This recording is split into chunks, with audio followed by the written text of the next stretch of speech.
We're going where you want to go so you can be where you need to be. It's Road Gang Radio with Lindsay Lawler and Jimmy Mack on RadioNemo.com. New friend of the show stepping in. Man, I am intrigued, horrified, excited, nervous about all the things about what this book. Something else. Something else. All right, man. And this new book that we're going to be talking about today, it comes out October 7th.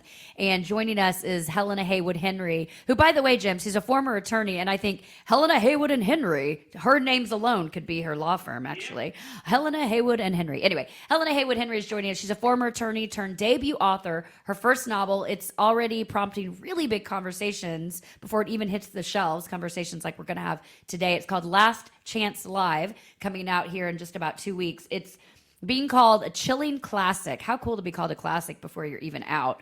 I think Black Mirror meets Squid Game, but with the kind of legal and moral insight that only someone with Helena's background could really bring to the table here. The book follows 18-year-old Eternity Price, who is a death row inmate competing on America's most watched reality show where freedom or execution hangs in the balance. My stomach is tight even saying it. It's a premise that's really thrilling and wildly unsettling, quite frankly, but it's raising hard questions about systemic injustice, media exploitation, and what justice even means in our culture today. Helena lives in Raleigh, in the Raleigh-Durham area. She's a mom of three, a graduate of Penn and NYU Law, and she's taken her years as an attorney and poured them into this, I'm going to say, wild, raw, and deep fictional debut, guys.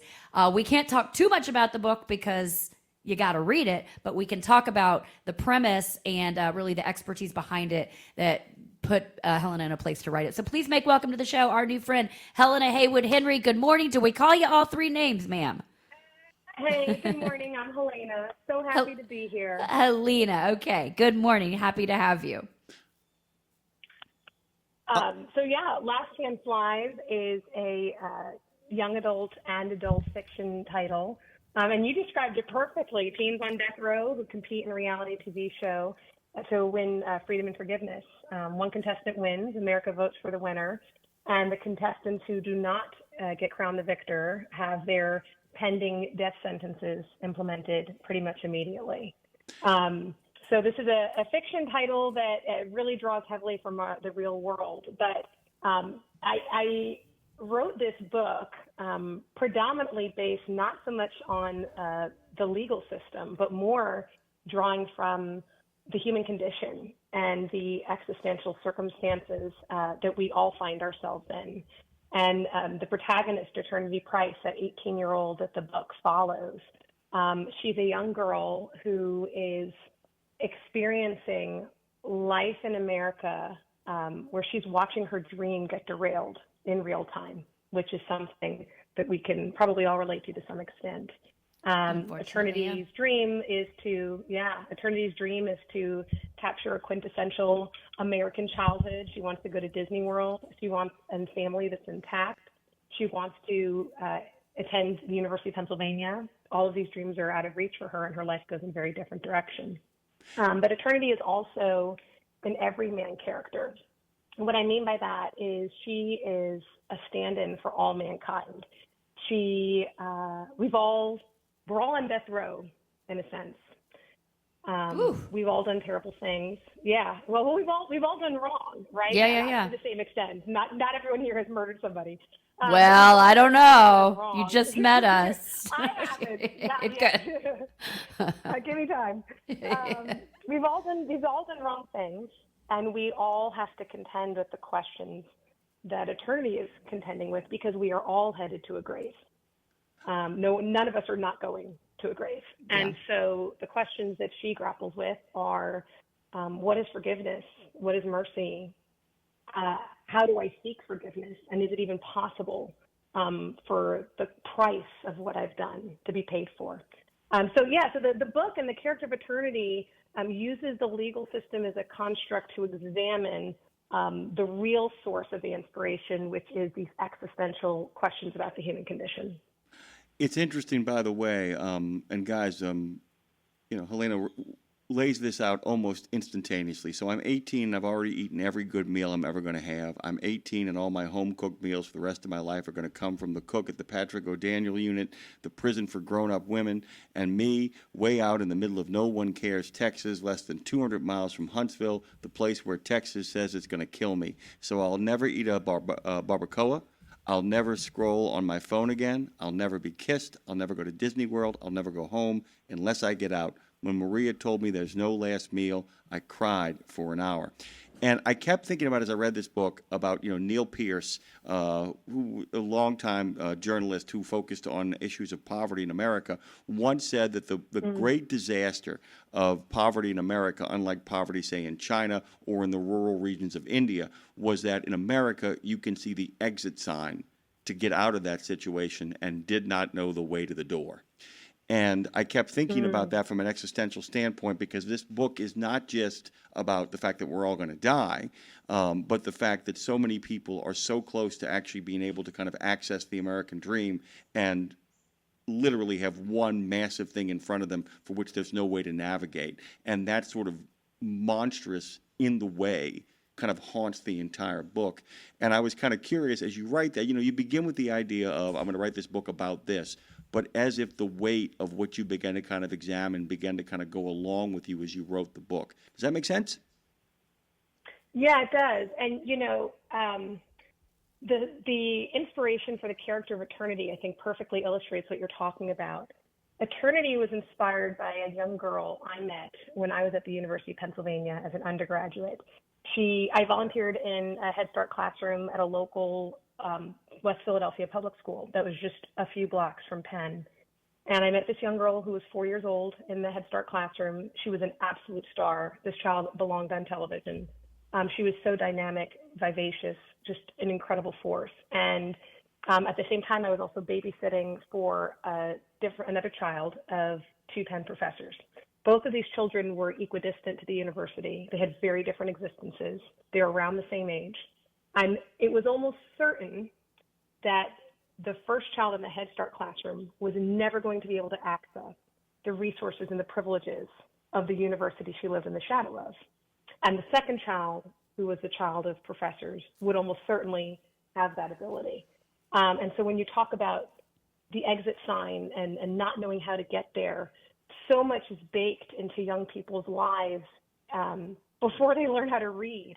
There's so much that seems predetermined. But that's where I think the hope of Last Chance Live comes in.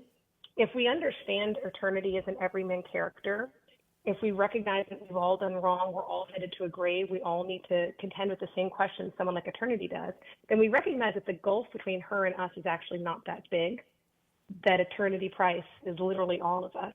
And that can animate us to find the Eternities in our community or to pursue policies that help the Eternities who might not live in our community. That can motivate us to contemplate what sort of action do we want to take and what kind of world do we want to be the co-authors of, to change how exit signs work, to change what the contours of justice look like in this country. And I often say that I think of the main character in Last Chance Live as really being the reader, both because Eternity is a mirror for us to understand ourselves, but also because the brightest reflection of the hope and the agency in Last Chance Live to change some of these poverty dynamics you're talking about, to change what justice looks like, that brightest reflection is in the real world reader and what they choose to do with the book. And in that sense, the full story of Last Chance Live really begins after the last page. Wow. So to stay on that note, then, I love the idea of Eternity being a mirror for us, because it's such a great reminder of the humanity in this, that we really all are connected, and there's a piece of everybody within us in some way, shape, or form. And I think that this is a great underlying theme here. And her being just 18, standing in front of a system that holds ultimate power over her fate, it makes me think about how many young Americans are born into these cycles of, poverty, racial bias, broken institutions, et cetera, that feels like a stacked deck before they even have a chance. So did you intend for this story to, and you've already kind of touched on this, but for the story to spotlight how early the system actually starts shaping life and death outcomes for young people? Yeah, I wanted to capture a reflection of the real world that invites the readers to ask their own questions and come to their own conclusions about why this case study, which is really what the book is, it's really more a case study than a traditional story, why this case study looks the way it does. So one reader might come to it and say, Eternity Price made a series of choices that nobody forced her to make that got her to death row, right? There are young people also in her circumstances who don't make those choices. Someone else might come to it and say, Eternity Price grew up in an environment where she wasn't given a lot of options. She had a series of terrible things happen, and who knows what choice I would make if I were in her shoes. So the book is really offering readers a framework of how to think, offering questions for examination that can prompt this type of reflection, but not what to think. So as I wrote it, I really wanted to give readers space to have their own analyses be valued and be part of a discourse that I think is essential, particularly in our country right now, because part of what we're experiencing in the real world, I think, is people of different perspectives feeling like their opponents, their ideological opponents, don't recognize how they think or don't value what they have to say. And so this book is my small contribution in offering to a discourse that could hopefully invite people of different perspectives into a conversation about that and examine some of the questions you're asking, like, is this the system? Is it eternity and her own internal evil? Is it something else? Is there some force outside of the system, outside of eternity, that's actually at the root of all of the evil that we see in our world? And whatever answer we come to for that, how does that motivate us to act? How does that orient our gaze towards hope and towards our own agency to rectify these things? Jim, I just want to correct real quick. She said your small contribution. I would call this a large contribution, quite frankly. Yeah, so. I think. Oh, well, thank you. I appreciate it. It's not a short contribution. I could say that. No. Hopefully, it's a fast-paced contribution. No, Yeah. it is. It's a page turner, by the way. I want to kind of focus on that for a second here because we're talking about some heavy stuff here with Helena Haywoode Henry, debut author and former attorney who's joining us to talk about Helena. Helena. By the way, I was able to pick up on that because we actually have the next mayor of New Orleans is going to be named Helena. Last Chance Live. Last Chance Live! Exclamation mark. Of course, is the name of the book. If you are a fan of Black Mirror's 15 Million Merits or its episode White Bear, if you are a fan of The Purge, if you are a fan of The Running Man, which, by the way, is getting a remake recently, this book is yours as well, too, because in the midst of all of this stuff, we're talking about some heavy stuff here. The book, on some level, has got to be a little bit of fun, too. People got to have a good time and turn those pages. And then when I say fun, I don't mean like a Pharrell song. I'm talking about like a good time, rip-roaring good time. Talk about creating that balance as well, about how we go about creating that balance. So the format of the book is somewhat similar to the Hunger Games, and I think that reflects this sort of long-standing thirst for a particular unique type of entertainment that we've always had. The story of the Hunger Games and the story of Last Chance Live originates with this ancient Greek tale of Theseus and the Minotaur, where there's tributes offered and they compete to the death in the island of Crete or something like that. The questions that propel the book and keep the pages turning are, who's going to win and what do these kids do? And while reading, the reader really becomes a participant in the reality show. America, week by week, is voting and determining which kid does not deserve to live. The show works almost like American Idol, where there's a bottom two. I don't know if your listeners are familiar with the format of American Idol, but there's a bottom two, and at that point, the show reveals what those lowest two contestants did. And then, armed with that information, America makes a decision of whom to eliminate. And so the reader is invited to figure out how would they vote? Would they vote? And what do they think about the ultimate victor? But the book is also, I think, I've heard it described as being deeply funny, which is interesting to me because I am actually not a funny person at all. I'm an extremely serious person. But eternity is very funny, and that's just that's just how she is and how she sounds, and she seems very distinct from me, and but like a separate person who just told me what she thinks. And I think some of that humor, that inflection of humor, really also does help keep the book.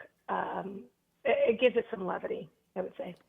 Well, I kept thinking, I'm like, okay, say like this was real and this was actually on TV and happening. And I was like trying to picture myself. I'm like, okay, would I be on the couch with a glass of wine? Like, basically the same idea of like Hunger Games when people are like, they're rooting. This is a completely different story. And obviously Hunger Games came to mind. So obviously this is going to be a massive movie franchise. I don't know if that's your goal, but I can clearly see it. But I was thinking of myself like, wow, how much would I play into the demise or thriving of eternity? And so then to play off that, it also leads me to the idea, like I'm a songwriter in Nashville, and I know I work with a lot of people that go into the prison system here and work with inmates to write. We talk a lot around here about the healing power writing and helping support inmates to really change their life. So my question to you, as much expertise as you have in working with your work in the legal field, what can somebody somebody reading this book, or just anybody listening right now, it's like, yeah, I know we have issues in the system, but what can I do to change it? I talk about people that go in and help and volunteer, but what can somebody like that feels so helpless be like, what can I do in my part besides just pouring a glass of wine and letting it continue on? What can we do to be a part of it? Mm-hmm. So my professional background did not involve the criminal legal system. I worked on the corporate law side. But what I would say is the first step, and I think the easiest step to affecting change, is for us to really work hard to cultivate the muscle and build the muscle of how to think about a question and not what to think. Because often our approach to solutions, right, is just people shouting at each other and insisting the other one is wrong. Right. But neither of us really understand what the other person's saying or how they arrived there. And so this is where I hope Last Chance Live is a tool to that end. Taking your comment about sitting on the couch and pouring a glass of wine and would I participate in this show? So how to think what to think would be, is this show truly just Hunger Games, right? Is it just offering people up to die for entertainment? Or, as the executive producer of Last Chance Live says, is he offering a unique path out for kids who actually don't have any other options? They're on death row, the appeal system will take decades, and they're likely just going to lose anyway, right? Wow. Here, at least, one will win. Here, at least, these kids get to have a few weeks in a mansion and go to Disney and do things they're never going, right? So that's a how to think, what to think. And I think that we are in a infotainment era, an ecosystem, a political ecosystem, a media ecosystem, a device ecosystem where we are never encouraged or rarely encouraged to process how to think about a question and to see and analyze from different perspectives. We're more just told what to think, right? Our algorithms tell us, our infotainment tells us, our political parties tell us. And so we end up outsourcing that analysis. But in the abandonment of analysis, we lose the opportunity to bridge our perspective and the perspective of someone who views things differently from us. And so my long-term concern is that this ongoing pattern will lead to our brains literally losing the ability to do a how to think versus what to think, right? The same way if you don't lift weights for a while, your reps and your load are going to decrease significantly.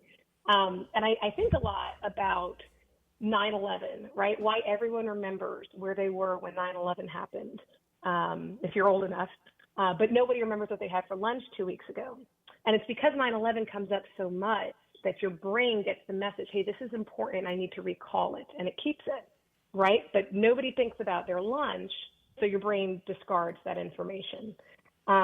Similarly, if we don't engage in a how to think model, if we don't signal to our brain, hey, this is an important skill that we as human beings have to keep, what happens over time? I'm not a neuroscientist, so I don't know the full answer, but I do worry, do we just lose the ability? And I know for myself, in the era of devices and whatnot, I've seen a marked decrease in my attention span. marked decrease in other cognitive faculties I used to have. And so I want this book to be a tool to help people as we navigate a tumultuous era. It's tumultuous politically and cognitively, and there's just a lot going on, so that we are equipped. And then that first step that people can take is just armoring themselves, right? Equipping their own minds individually. And that's not something that they need any policy or any buy-in for. It's like an individual task you can take up on your own. And then once you do that, you are better able to engage your neighbor, perhaps with a measure of a little bit more grace or a little bit more understanding or just a little bit less toxicity, regardless of what perspective you're coming from. Perspective is everything, Jim. That's what's the theme here. It's interesting, Lindsay. You've asked two questions that have opened the door for Helena to actually talk about something I wanted to talk about, and then covering it. You talked about the executive that sits at the center of the creation of this show and the logic behind it, and I think it's where part of the comedy of it comes from, but also kind of the insight as well. Really, some really great passages here to kind of give people a sense of what the show thinks it's offering. And I wanted to share another quote here, if I might. So if I crash my Range Rover into your Lexus and I cause $10,000 of damage, you've got two choices. You can pay or you can make me pay. That's it. If I say I forgive you, if you say you forgive me and you release me from the obligation of paying for the damage, you still have to pay it. Forgiveness doesn't come with a magic wand that eliminates damage. Forgiveness means you eat the cost. You live with the damage. You swallow the pain. There's a real cost to capital crimes and real damage that's done to victims, communities, law enforcement, courts. It doesn't just go away if we tell offenders, never mind, I forgive you. Someone has to pay for it. A system makes these kids pay with their lives. I'm saying there's another way, which is really kind of turns everything upside down on its head. So when you brought up that point, I immediately thought of that quote. The idea is saying, hey, there's really something kind of funny about that where you say, I'm not the bad guy here. I'm the one giving these kids a chance at a second life. I'm the decent person here. You people just want to kill these kids. I'm willing to give them a fighting chance. And there's a lot of that plays through all of this kind of stuff, a lot of these kind of moral problems that show up as what I would call, I think the humor that you talked about that you weren't aware of comes in simply just logically presenting the case of allowing these characters to think all the way to kind of their end games. You do that in the book as well, because this is really a well-conceived world. Can you talk just for a moment, and you got about 30 seconds here to talk about, go ahead, Lindsay, what are you going to say? No. Yeah, about 30 seconds. Just talk about what it's like to have to build a completely comprehensive world for a book like this. I would say I built the world from human reality, right? So that excerpt you read is actually talking about that point of eternity as an everyman, that we're all eternity, we've all done wrong, we all need forgiveness and need to figure out how we're going to pay for it, right? So if crime has a price, and the book, based on real-world university research, puts that price at $20 million, what is the price of the things we've done? What is the price of our white lies? What is the price of our gossip behind somebody's back? What is the price of the things that maybe didn't put us in the criminal justice system, but is also wrong? The point that Evan is making, the executive producer of the show, is something that really applies to all of us. So the world building of this just derives from the real world. It just derives from the conditions and the structures we're living in, and the way that human life exists on this planet. And then just putting language to that and putting it in the context of a TV show. Helena, you say you're not funny, but I bet you're fun. So I bet you can be a fun time. So I'm going to end this by asking you. We have a lot of truck drivers. Our vast majority of our audience are over-the-road truck drivers. So we like to ask people, if you're going somewhere this weekend, Helena, where if you could go anywhere on a road trip this weekend, where would you go, and how would you get there, and what would you listen to along the way? Oh my. Okay. I would go to, I'd love to go to Wyoming, but we'd probably end up at a Disney World because of my kids. It's their favorite place. And I would probably be listening to things I don't particularly care to listen to, like Elsa and superhero soundtracks. the whole way. So I you're. don't really have any individual listening opportunities anymore. We call that around my house forced family fun. So I hear you. I feel you. Everybody go to HelenaHenry.com to find out more about this beautiful author. The book, Last Chance Live, it comes out October 7th. Will there be an audio version, Helena? There is, and it's, I have to say the actress for it is absolutely fantastic. She really brings eternity to life in a unique way, and it's debuting on October 7th, same day as the hardcover book.